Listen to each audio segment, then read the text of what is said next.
Picture the scene.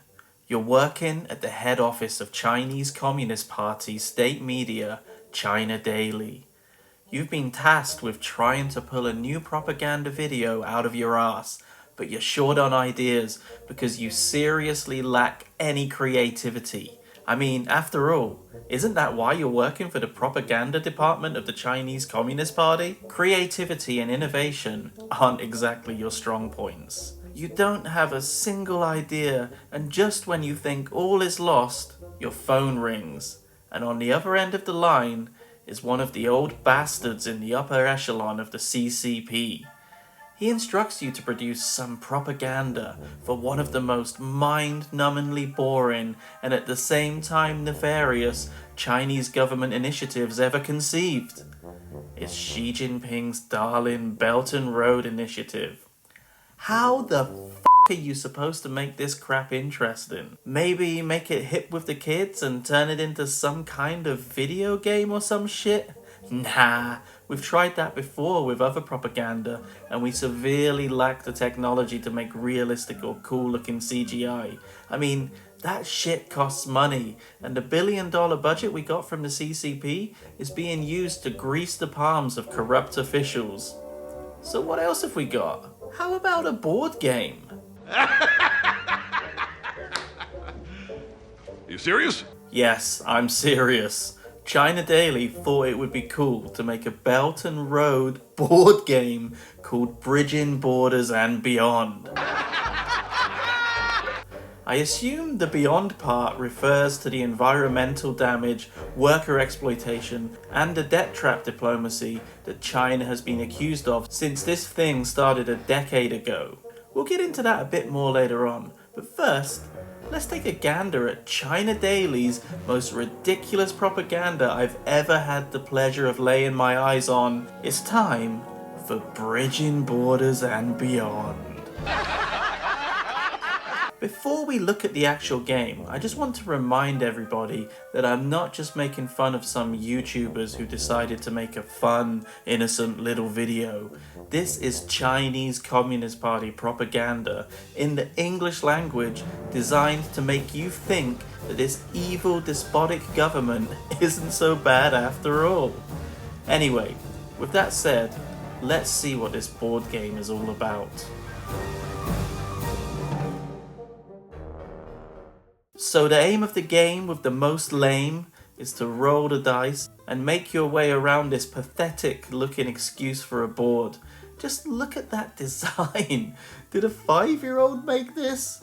Pyramids in Egypt, Easter Islands, the Kremlin, none of which are Belt and Road infrastructure projects by the way, and a bunch of cartoon animals. This is embarrassing, and they haven't even started to play the game. Anyway, back to the rules. So you've rolled the dice, and every time you land on a new space, you can collect bridges, railway, trees, and other infrastructure projects. You can also collect money to build these projects and answer loaded questions about the Belt and Road Initiative. Sounds like fun, right? No, it isn't. But it will be fun to rip the shit out of this video, so let's go. Hello and welcome to an episode of Potside Chats where we talk all things China. And today I am ultra excited because we are playing a board game, which is literally one of my favorite things to do. Who are these people, and why on earth would we want to sit and watch them play a boring ass board game? CC, thanks for coming on the show. This must be the most unique video that you've been a part of so far. Please tell me yes. Yes, of course. Great. Thank you for having me, guys. She's very excited, isn't she? Bless her little cotton socks. It's like she's about to play the most epic board game ever. Does she think she's about to play Crossfire? Crossfire! You'll get caught up in it. So, 1, 2, that's a funding card. Oh, So let's wow. pick a funding card here. Not a funding card? Oh my god! Collect 100 to invest resource. Amazing. What resource would you like to invest in with your 100? It's not a lot of money, but I would like to stretch my dollar. Okay. I'm gonna pick a bridge. Okay. I'm gonna pick pick a railway. Okay. Okay. $100 for a railway and a bridge? That's some cheap-ass infrastructure right there. Is that how much the infrastructure really costs in China? No wonder it's falling apart with all of those tofu dregs. Okay, so let's roll. 1, 2, 3. Ooh, railway. Ooh, railway. Ooh, railway. Why do these propagandists always get so excited about trains? It's as if they've never seen a train before. Here in the UK, we've had trains for hundreds of years.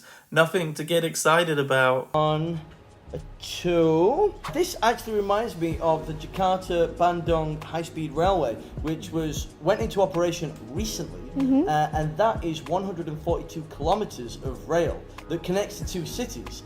And this reminds me of another CCP propaganda talking point.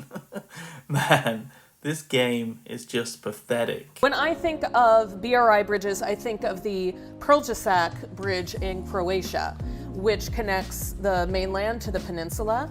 And we're cutting travel time, talk about it, from 2 to 3 hours to 2 to 3 minutes. Wow. So obviously it's going to inject a lot of economic development into the area, but it was also the first and largest project funded by the EU into a Chinese company. Yes, this bridge was funded by the EU and built by a Chinese company because it was the cheaper option, not because Chinese companies are well known for building quality infrastructure. Just look at all of the tofu dregs in China. Anyway, this actually pissed a lot of other companies off who were trying to get that bridge contract because they were undercut by the Chinese company.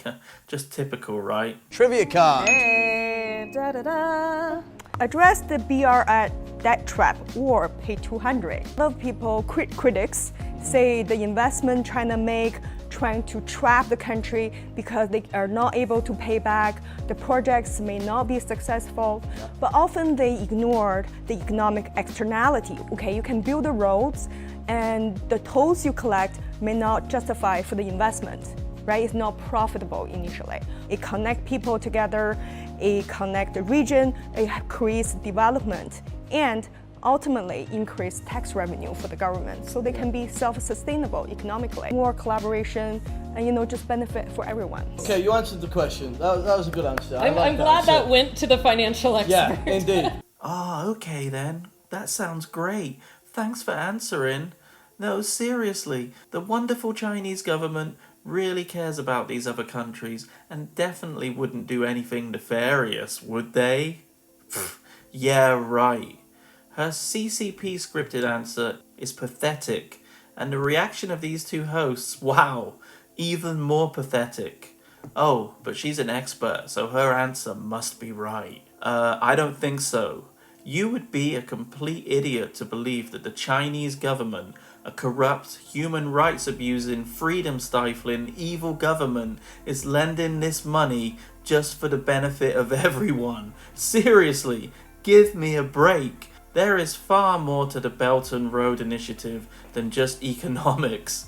China gives out these loans so they can use them to gain political influence. They loan money to poor countries where corruption runs rampant. And to put it simply, these countries are unlikely to be able to pay back the loans from China. The details of the loans are often shrouded in mystery, and nobody really knows exactly how much money these countries are in debt to China. That means China can use this as leverage to push these countries to side with them on key political issues. Oh, you think Taiwan is a country, do you? Well, tough shit, you're not getting our money. Oh, you don't agree with forced labor in Xinjiang? Well, that's alright. I'm sure we can find a country that does agree with us that we can give money to. Political support is extremely important for China, especially because they don't really have a lot of friends around the world, so they have to buy friends. The more countries that they can get to side with them, the better. Think of these loans as kind of an investment for China.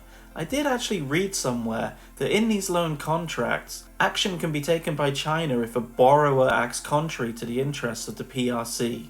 Now that's scary. China buying political sway. Another condition of the contract is that China, and only China, can approve which company gets the contract to work on the project. This means that Chinese laborers are often used to relocate to the country to work on the project. So the loan that China gives to build the project is used to pay the wages of the workers. Pretty smart, huh? Also, because it's Chinese companies that are being used to build these projects, you can expect the same level of working standards you would find in China.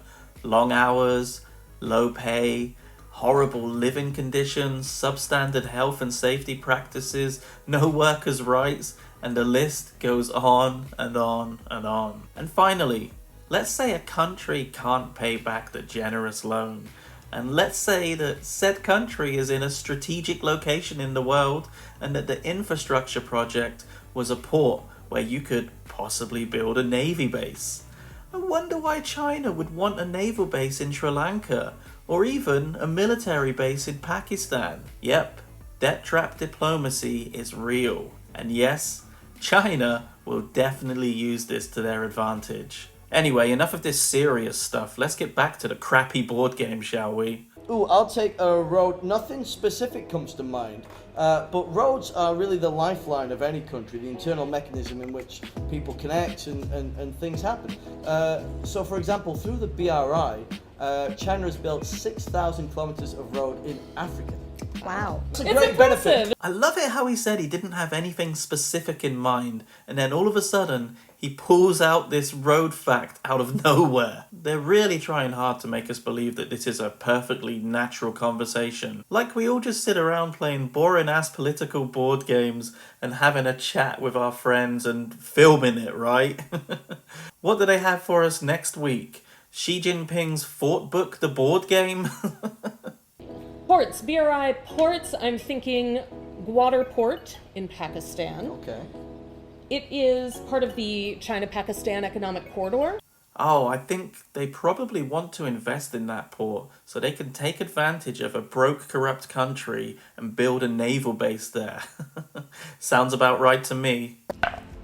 Okay, Hey! wow, it's a tree. So You much. want some trees? Oh yes, I actually How have many to do you, buy how some. many do you want? I would like to buy 3. 3 trees. Okay. Okay.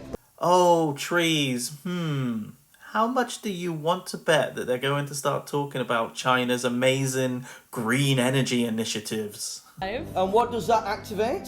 ooh, it activates our climate meter. Yeah. Ba, ba, ba. Green initiatives. That's right. The climate change is so critical. I knew it. A climate meter? Okay. Is that a climate meter to show that China is the biggest polluter on this planet? China's yearly CO2 emissions are off the scale, and they have absolutely no right to lecture other countries on climate control. The Asia Infrastructure Investment Bank actually set very ambitious goals. They're trying to achieve 50% of their financing going towards climate change related project by Wow. 2025. 50%, that's significant. No, it's just a number. And until they actually do anything, I won't exactly be holding my breath. Or actually, maybe if I was in China, I would be holding my breath, just to make sure that I don't breathe in all of that nasty ass pollution. Who won? We all win because the Belt and Road Initiative is about a shared future for mankind. Give me a fucking break. Tell that to all of the countries that are in debt to China with lousy ass infrastructure projects that they probably could do without, and are now in debt to a government that can arbitrarily make up the rules to suit them, and there is nothing that you can do about it. Being in debt is awful, but being in debt to China is a billion times worse. So anyway, that was Bridging Borders and Beyond. An uninspiring, uncreative, unimaginative joke of a video, which clearly demonstrates how out of touch the English language propaganda department of the Chinese Communist Party is. I mean, seriously, what were they thinking? Do they seriously think that people are going to fall for this crap? I'm kind of glad that they do such a lousy job, because I couldn't imagine what the world would be like if everybody was looking up to the Chinese Communist Party as an example of a force for good in this world. The video was posted 2 weeks ago on a channel with 494,000 subscribers, and only has 223 views. And honestly, it deserves a lot less than that. The CCP really has a long way to go before they can start making convincing and well-made propaganda. And thankfully for me, they're the gift that just keeps on giving. There are so many awful propaganda videos on that channel that I could potentially make an infinite amount of content, so Christmas has come early for me. The downside is that it's a bit risky pointing out their failures, because they could watch this video and actually learn from it how to do propaganda right. But I guess that's the chance you take when you roll the dice. Yeah.